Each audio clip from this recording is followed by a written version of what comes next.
देखो सबसे पहले हमने के श्लोक बा नीति श्लोका पाठ के कौन श्लोक 3 गो 1 2 3 गो श्लोक बा। सबसे पहले एक जन नीति श्लोका पाठ के लेखक के रहे महात्मा विदुर।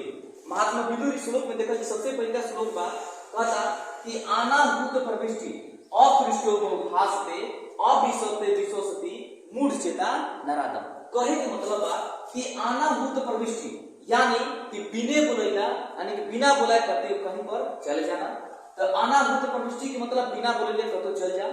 अपृष्टो भासते कोई बोलत नहीं के बचा बचा बोला मतलब ना कोई बोलत नहीं के फिर तू जाके पीछे बोलत रहा। तो अनाभूत प्रविष्टि यानी कि बिना बोले कतो चल जाना। अपृष्टो भासते बिना बोले बोलना।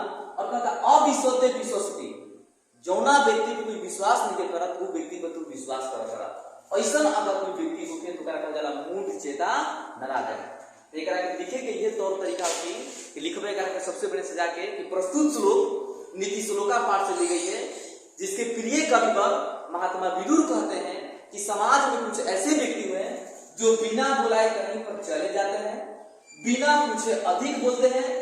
जिस व्यक्ति को कोई विश्वास नहीं करता है उस व्यक्ति पर वह विश्वास करते हैं। अगर किसी भी व्यक्ति के अंदर ऐसा गुण मौजूद है तो व्यक्ति मूढ़ चेता नरादम यानी कि नीच मनुष्य कहलाते हैं। जो व्यक्ति बिना बुलाए कहीं पर चले जाते हैं, बिना पूछे अधिक बोलते हैं और जिस व्यक्ति को कोई विश्वास नहीं करता है उस व्यक्ति पर वह विश्वास करते हैं तो उस व्यक्ति को मूढ़ नीच और मूर्ख कहा गया है। समझ में आता है श्लोक। दूसरा श्लोक बता कि षड्दोषा का मतलब 6 गो दोष।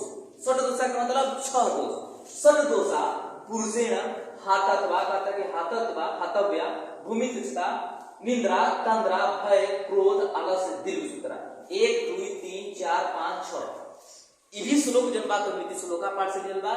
जेकर प्रिय कविवर महात्मा विदुर कहते हैं कि अगर कोई मनुष्य अगर कोई व्यक्ति अपने जीवन में कुछ प्राप्त करना चाहते हैं, कुछ हासिल करना चाहते हैं, कुछ करने का जुनून हो तो उस व्यक्ति को 6 दोषों से दूर रहना चाहिए। सबसे पहला दोष निंद्रा, दूसरा तंद्रा, भय, क्रोध, आलस्य और दीर्घ सूत्रा। इन 6 दोषों से अगर कोई व्यक्ति जब दूर रहेंगे तभी किसी चीज को हम आसानी से प्राप्त कर सकते हैं। तो इसलिए इस मनुष्य को कितने दोषों से दूर रहना चाहिए? 6 दोषों से। इस पाठ के अनुसार महात्मा विदुर उपदेश देते हैं। तीसरा कहता कि सत्येन रक्षते धर्म यानी कि सत्य से धर्म की रक्षा।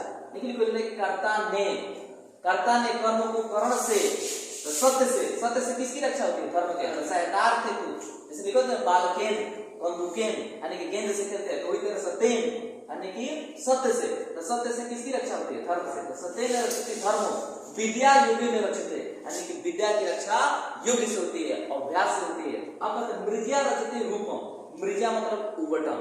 अबटन से किसको रक्षा होती है? रूप के। अबटन लगाओ जब मुंह में तो मुंह की रक्षा होता है। तो मृज्या उबटन का लगा के हमने भोजपुरी में बटन कर दिया। बटन लिखा देखले एथी के होली के दिन पहले लगे ना बटन तेलहन वाला पीस के आज हम ले जाके होली का जरावल जला वो बटन खत्म है कार्य मत करते नहीं। सुनो बताते नहीं तो सत्य ने रक्षित धर्म। अब कहते सत्य से धर्म की रक्षा और विद्या की जो रक्षा जिससे योग्य से अभ्यास है। और कहते मृज्या रक्षित रूप यानी कि अबटन से क्या रक्षा करा? मुख के। कुल की रक्षा किससे होती है? वृद्धि से, आचरण से। तो प्रस्तुत श्लोक नीति श्लोका पाठ से ली गई है जिसके प्रिय कविवर महात्मा विदुर कहते हैं कि सत्य से धर्म की रक्षा होती है, विद्या की योग्य की रक्षा होती है यानी कि योग्य से विद्या की रक्षा होती है और मृज्या से यानी कि उबटन से हमारी रूप की रक्षा होती है। ठीक उसी तरह कुल खानदान की रक्षा हमारी वृद्धि से होती है, हमारी आचरण से होती है। अगर हमारा आचरण अति उत्तम रहेगा तभी हमारे बाल बच्चों का आने वाला भविष्य में उसकी भी आचरण क्या होगा?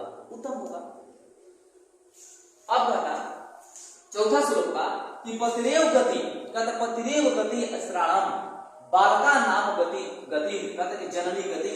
अब कहते कि ना आलसा नाम यानी कि आलसा गति काचित लोके करुणित बिना। इस श्लोक में कहता कि पतिरेव गति से यानी कि पतियों की गति कहते कि स्त्रियों की गति कौन होते हैं? पति। अब कहता बालका नाम गति जननी यानी कि बालकों की गति कौन होती है? बच्चों की गति उसकी माँ। अब कहते ना आलसा नाम गति को यानी कि आलसियों की गति कौन होते हैं? यही प्रस्तुत श्लोक जन बा ई अलस कथा पाठ से लेके बा। ई नीति श्लोका पाठ के श्लोक ना हो, ई हटे अलस कथा पाठ से।